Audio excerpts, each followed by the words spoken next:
Avant de commencer, ah c'est très bien. Avant de commencer, je vous rappelle bien sûr pour tout ce qui est restauration, c'est dispo là-bas, en face du hangar, galettes saucisses comme d'habitude, et cidre hein, également. Donc n'hésitez pas à aller là-bas parce que les autres mois, eh ben, on était en rupture de stock. Donc galettes saucisses, c'est au fond là-bas, en face. Allez, on va commencer la présentation à 3, du coup. Donc ceci est une Mazda RX-7. C'est la dernière de la série. C'est la dernière voilà. RX définit toutes les voitures à moteur rotatif chez Mazda.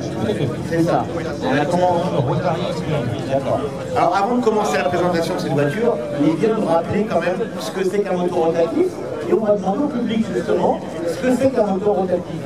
Qu'est-ce que c'est qu'un moteur rotatif? Je me permets juste de vous sur un petit point. Autant être exact. C'est pas un moteur rotatif, c'est un moteur à piston rotatif. C'est bien le moteur rotatif a existé pendant la Seconde Guerre mondiale, c'était tout le moteur qui tournait autour de rotatif. C'est bien d'en prendre alors. Donc c'est un moteur à piston rotatif. Parce que dans ce moteur-là, il y a bien un piston. On est d'accord. Alors qui sait ce que c'est qu'un moteur à piston rotatif? Chez les jeunes, non. Chez les plus anciens.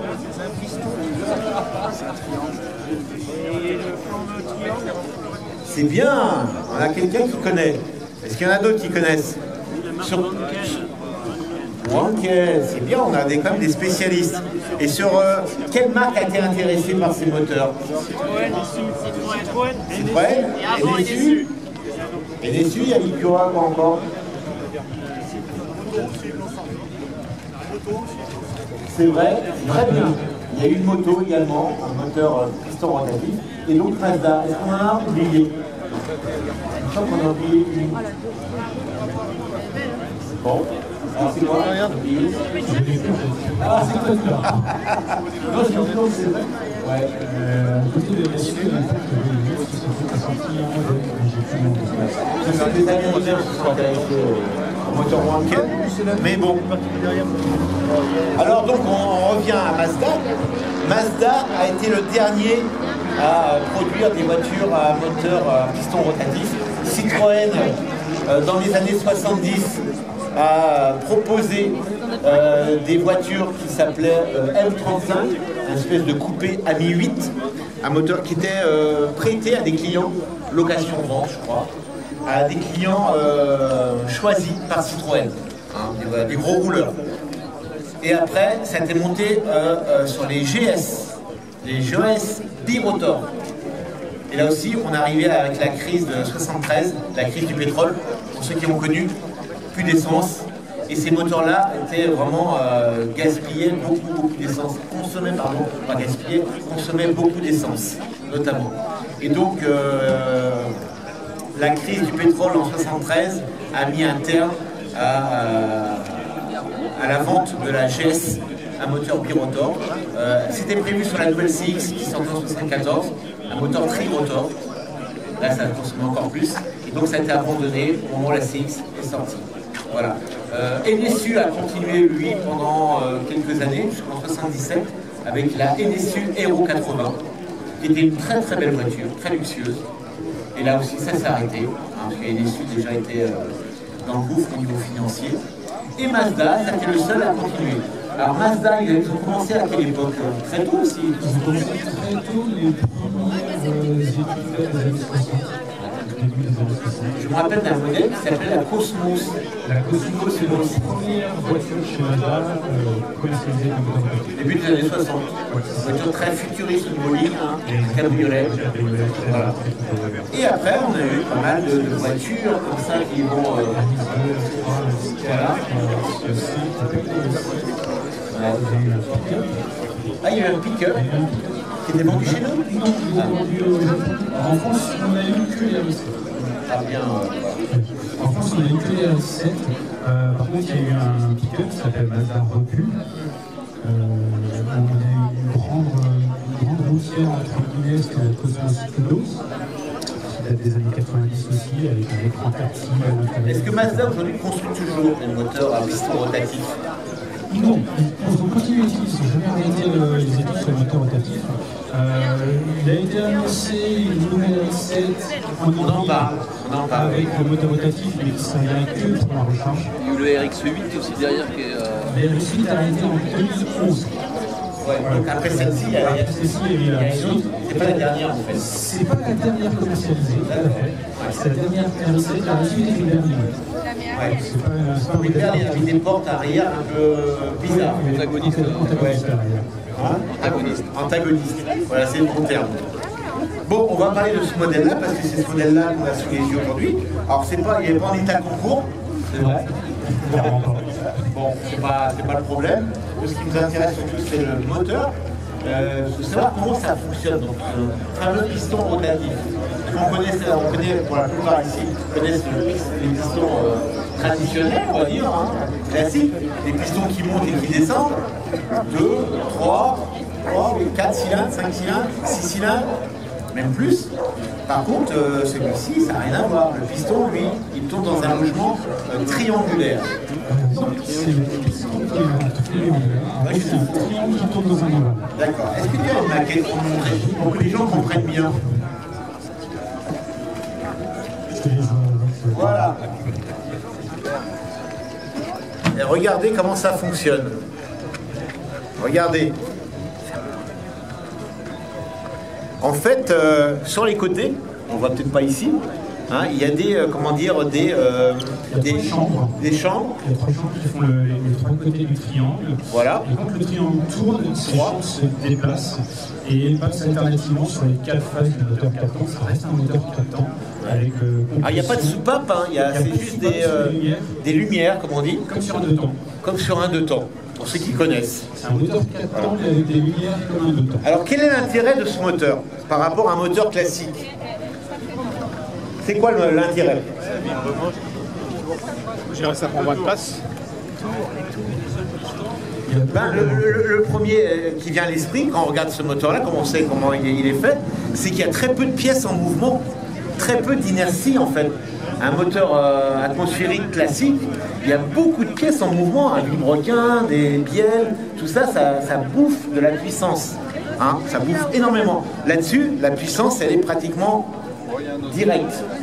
Si je veux résumer, je ne vais pas rentrer dans les détails. Donc il y a peu de pièces en mouvement, et quand vous appuyez, la voiture, elle part tout de suite. Hein, grossièrement, il y a 10 fois moins de pièces en mouvement sur un moteur rotatif. Voilà. Voilà. Donc c'est ça l'intérêt. Par contre, ce moteur a un problème. Même si Mazda a travaillé beaucoup sur la consommation, c'est la consommation d'essence. Ça consomme de l'essence et de l'huile, non? Ah. C'est une idée reçue alors. C'est une idée reçue qui vient de Citroën. C'est très spécifique à la France. Mais en fait, ça ne consomme pas tant que ça. Je m'amuse. C'est une voiture sportive qui a 30 ans en conduite mixte sur 10 trémies. Ce qui est dans les moyennes de ces voitures de ces années-là et cette puissance-là. En consommation d'huile, en moteur en bon état, c'est 1 litre de minute. Donc tous ces problèmes qu'on avait au départ, en fait, ont été réglés plus ou moins, une grande partie des années 90. D'accord. Par Mazda, principalement. Alors pourquoi ce moteur ne se développe pas plus aujourd'hui? Parce qu'il y a quand même des inconvénients. Ah, quand même, il y a des défauts. Il y a un gros défaut. C'est pas le revêtement. Non, ça fait partie des choses qui ont été résolues. On a fait des gros progrès dans les matériaux. Depuis les années 90, il n'y a plus de problème d'usure prononcée, ce genre de choses. Un des gros inconvénients, c'est que c'est un moteur qui n'aime pas du tout tourner à froid. Donc il est très bien pour une voiture sportive, pour la faire chauffer et ensuite pour exploiter à fond. Il est très mauvais dans une voiture de tous les jours.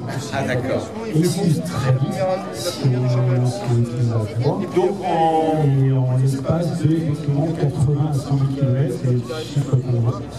Il faut refaire le moteur. Il faut refaire le moteur de 80 à 100 km. Voilà. Donc en utilisation sportive, d'ailleurs dans la doc d'origine, Mazda recommande d'aller jusqu'à la zone rouge quand il est chaud. Ah bon? Pour nettoyer le En moteur. zone rouge. Ouais.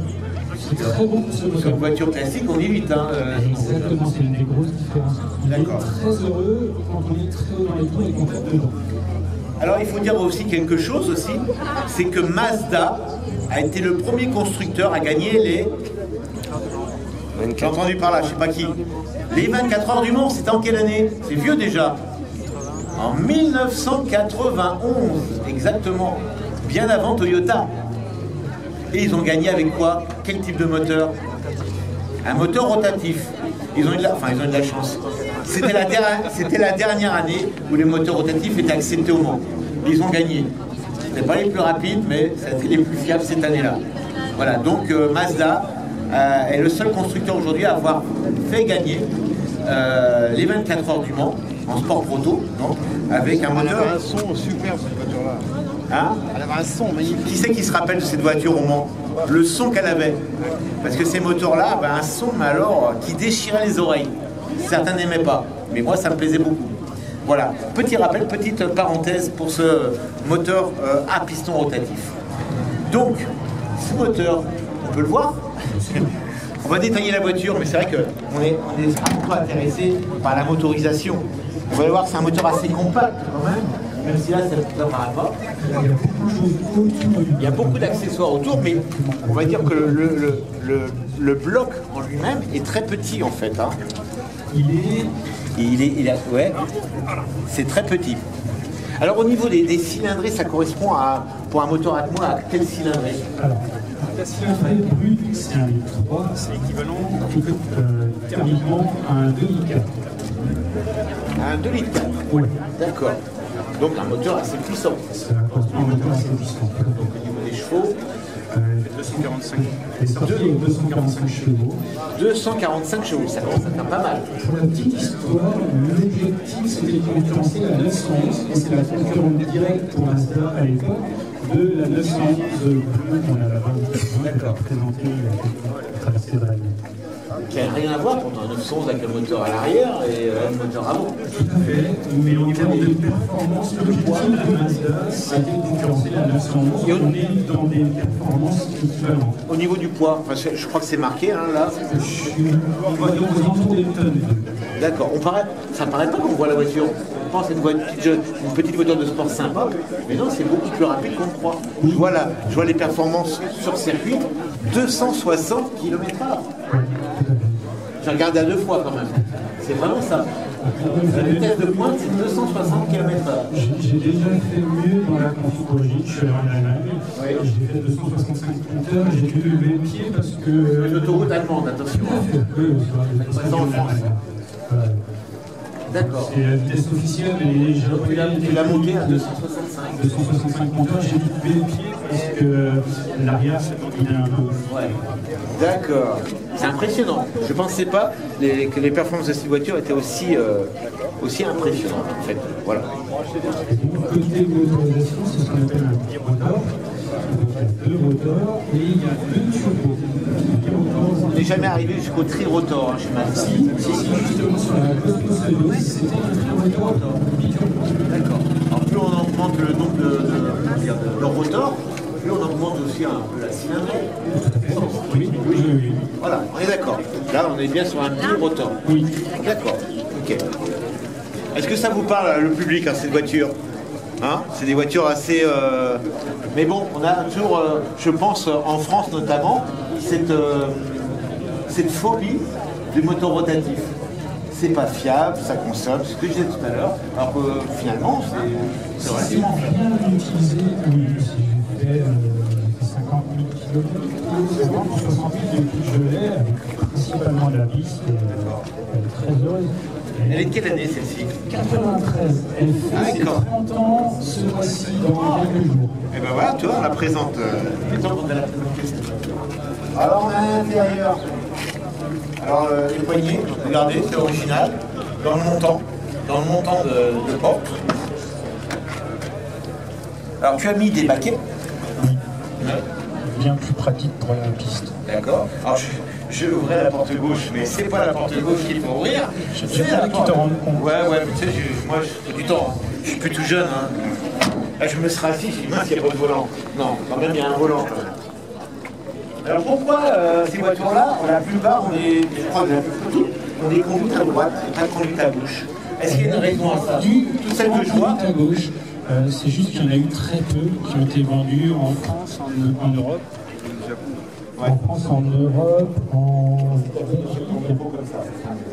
France, en Europe, en Belgique, il y en a quelques-unes en Suisse, mais la plupart, et aux États-Unis, il y en a eu beaucoup qui ont été vendus aux États-Unis à l'époque. Mais effectivement, il y a eu 3 générations de cette génération-là, 3 évolutions.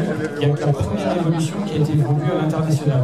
Donc sur l'ensemble des RX7 qui ont été produits, il n'y a qu'à eu un tout petit nombre en volant alcoolique. Donc celle-ci vient d'Angleterre, non? C'est une anglaise. Une anglaise, pas de problème pour l'homologuer justement en France. C'est une vraie anglaise. Donc à l'époque, on avait un certificat d'homologation européen. Donc je l'ai ramené, j'ai demandé à Mazda le certificat et j'ai pu faire une. Il n'y a pas eu de problème particulier. Je peux m'asseoir à bord? Tu peux reculer ici. Ah ouais, c'est quand même le volant est très grand et le siège doit se reculer. Oui. Oui. Bon, c'est des sièges baquets, on est calé dedans. On a un très beau tableau de bord parce qu'on a toutes les informations sous les yeux avec des petits manos que j'aime bien ici. Là, on a quelque chose qui a été rajouté. Voilà. Qui ont été rajoutés par toi. Par moi. Voilà. On a des petits voyants ici, c'est marrant. C'est rajouté aussi par moi. D'accord. Oui, parce qu'on voit bien que c'est pas tout à fait régulier. D'accord. Mais on a une console centrale qui prend beaucoup de place au milieu. Oui. La voiture est... Il faut passer la boîte. Il faut passer la boîte centrale avant. Donc le moteur est très reculé. Exactement. Et donc la boîte du coup... La boîte est sous le tableau de bord. D'accord, elle est sous le tableau de bord. Quasiment jusqu'à mon épaule. C'est pour ça que c'est si large. Oui. D'accord, ok. Tu as un toit ouvrant, je sais pas si elles étaient toutes équipées d'un toit ouvrant. Certaines versions, si, pas toutes. Ouais. Les européennes, oui, les européennes ont eu beaucoup d'options. Donc on a rétro-électrique, vitre électrique, toit ouvrant électrique, régulateur de vitesse. On a toutes les options qu'on pouvait avoir sur cette voiture-là. Les versions à l'export ont eu toutes les options. À l'arrière, c'est pas des places? Non, c'est des coffres de rangement, à savoir qu'au Japon, ils ont des places. Ah, au Japon, ils ont des places? Oui, au Japon, elle a été vendue en 4 places. Bon, pour des culs, Parce qu'on ne sait pas comment ils rentrent. On se pose la question encore. Ouais, ok. Bon, c'est une vraie voiture de course. Oui. Faut être souple. Donc on a un grand haillon, une grande bulle, Mais un petit coffre. et une que j'aimais beaucoup, Mazda, c'était la RX, c'est ça, celle qui ressemblait à la 924. C'était la génération d'avant de Mazda. J'aimais beaucoup cette voiture. C'était très carré, très années 80. Donc on a un coffre qui n'est pas très profond, mais qui est assez large, assez profond, et en plus il n'y a pas de... Il n'y a pas de fermeture. d'origine pour fermer, mais D'accord. D'accord. On a un style qui est bien à elle. Hein, c'est bien le style japonais de ces années-là. c'est ce qu'on appelait à l'époque le bio-design. Le bio-design. Une ligne droite. Voilà, il n'y a pas une ligne droite, il n'y a pas une arête sur cette voiture. Tout est en arrondi. Hein, on voit bien le bio-design de ces années-là. Hein, on retrouvait sur les MGF, sur d'autres voitures, les Mazda aussi, 1005. Voilà, on retrouvait. À savoir qu'il y a beaucoup de similitudes entre la M7, la MX5 et la M8. Toute l'architecture roulante est identique. En fait, les ingénieurs Mazda ont fait une plateforme qu'ils ont déclinée à l'époque qui permet d'avoir des bonnes performances sportives. La voiture, elle est en quoi? Elle est en acier?